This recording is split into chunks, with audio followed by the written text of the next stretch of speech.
Sekarang ini, seluruh pasukan Malapati sudah kami sebar untuk mengepung Simbar Manyura.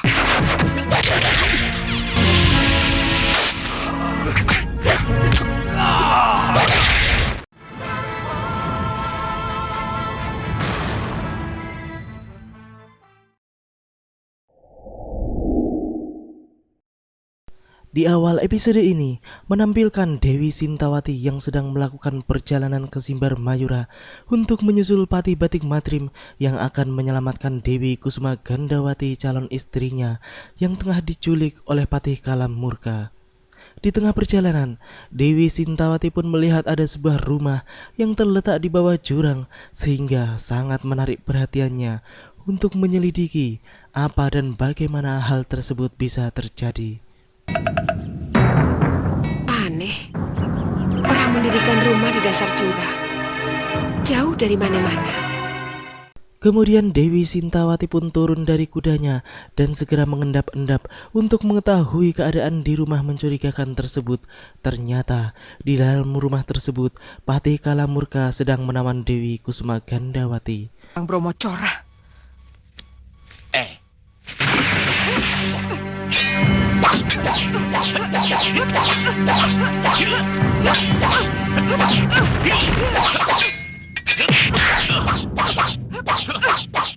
Baru beberapa jurus berlalu, para anak buah Kalam Murka yang berada di luar ruangan pun segera masuk dan menyerang Dewi Sintawati. Hal tersebut ternyata sangat menguntungkan Kalam Murka untuk cepat-cepat menggunakan ajian Mali rupanya, sehingga ia pun segera menodongkan senjata ke leher Dewi Kusuma Gandawati dan memaksa Dewi Sintawati harus menyerah, dan ia pun dengan leluasa membawa pergi Dewi Kusuma Gandawati dari tempat tersebut. Jangan bicara sekecap pun kalau ingin gadis ini selamat.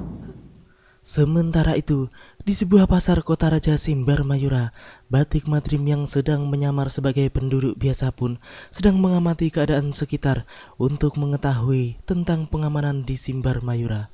Malam itu, Batik Matrim pun sedang mengendap-endap menuju kamar utama Raja Pancatnyana untuk mencari tahu kabar keberadaan Dewi Kusuma Gandawati yang telah diculik oleh Patih Kalam Murka.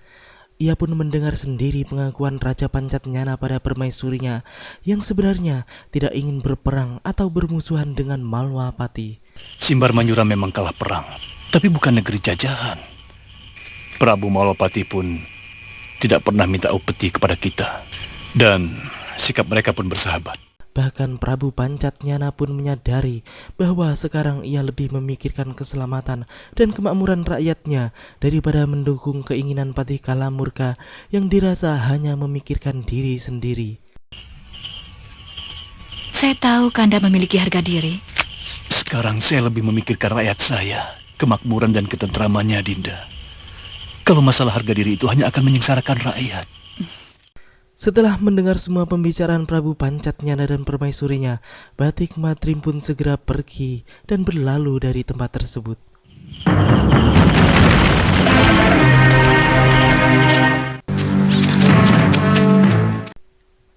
Keesokan harinya, Dewi Sintawati pun mengajak Patih Batik Matrim ke sebuah rumah rahasia bekas peninggalan Ki Tuntang, seorang telik sandi Malwapati yang beberapa waktu yang lalu telah kembali ke Malwapati.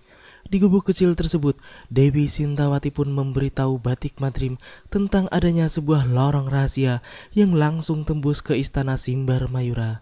Ia pun menyarankan kepada Patih Batik Matrim untuk menemui langsung Raja Pancatnyana melalui lorong tersebut yang kemudian memberikan ancaman pada Simbar Mayura supaya Dewi Kusuma Gandawati bisa kembali secepatnya. Yang ini merupakan terowongan menuju kota raja. Ki Tuntang memang cerdik.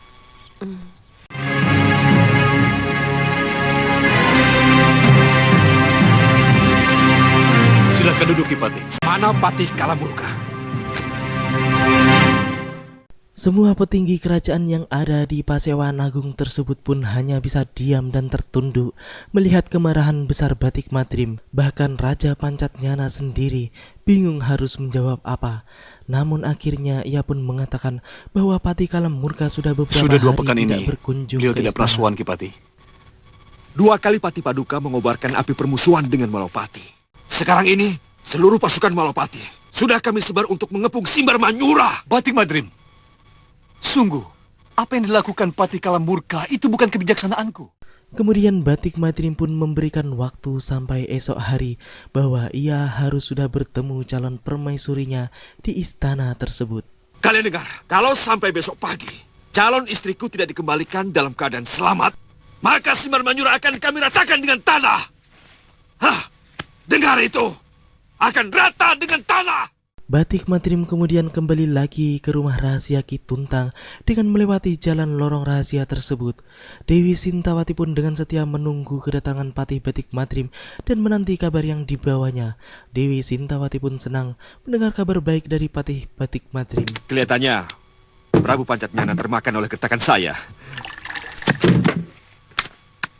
Tapi permaisurinya itu sepertinya beliau masih melindungi Patih Kalamurka. Besok siang kita ke Kedaton lagi. Keesokan harinya, tibalah Patih Batik Madrim yang ditemani oleh Dewi Sintawati kembali ke istana Simbar Mayura untuk menagih perjanjian yang telah dibuatnya. Ia pun langsung menghadap pada sang Raja Pancatnyana dan segera menanyakan tuntutan yang kemarin telah dilontarkannya. Prabu Pancatnyana pun segera menjawab bahwa ia berhasil membujuk Patih Kalamurka untuk segera menemuinya. Akhirnya saya berhasil membujuk Paman Patih untuk membebaskan calon istri Ki Patih. Betul. Putri Bre Ikabalan dalam keadaan sehat. Saya akan menyerahkan kepada Tuan, tapi dengan satu syarat. Tanpa syarat apapun, Kalamurka. Saya hanya menantangmu adu kanuragan, Ki Patih.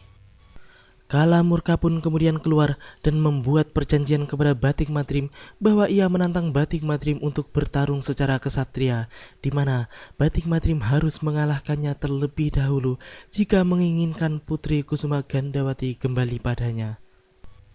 Kalamurka, hadapkan calon istriku. Lalu kita bertanding. Terserah di mana. Supaya seluruh rakyat Simbar Manyura tahu kalau patih mereka hanyalah seorang tukang sihir murahan.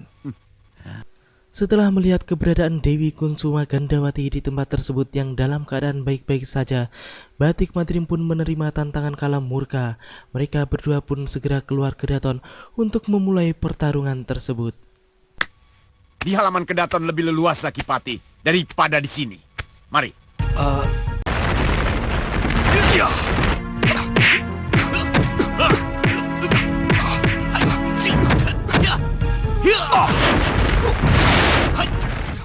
Semua yang ada di dalam istana pun ikut keluar untuk tidak melewatkan pertarungan yang sangat seru dan langka tersebut. Terlihat Patih Batik Madrim maupun Patih Kalamurka sangat bernafsu untuk mengalahkan satu sama lain. Setelah pertempuran berjalan beberapa jurus, Kalamurka pun dengan liciknya malih rupa menjadi tali tambang yang langsung mengikat seluruh tubuh Batik Madrim hingga Batik Madrim tidak bisa berbuat apa-apa.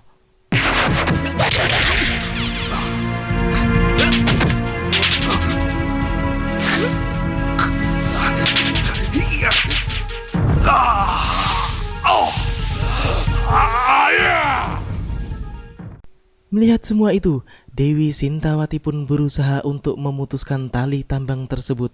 Namun, Batik Madrim melarangnya karena ia tidak ingin menang dengan bantuan orang lain. Setelah itu, Batik Madrim pun segera merapal ajian inti lebur saketi dengan kekuatan penuh untuk melepas tambang jelmaan Kalamurka yang membelenggu dirinya. Alhasil, tali tersebut pun putus dan hancur berantakan yang menandakan kalah dan tewasnya Patih Kalamurka.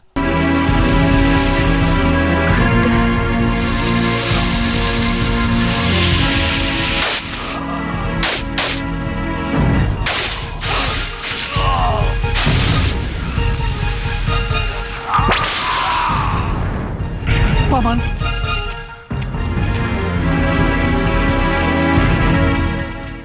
melihat semua itu, Raja Pancatnyana dan para petinggi kerajaan merasa sangat malu dan segera meninggalkan tempat tersebut. Namun, salah seorang menak dengan ganas menyerang Patih Batik Madrim, yang kemudian ia pun dengan mudah dikalahkan oleh Patih Malwapati tersebut.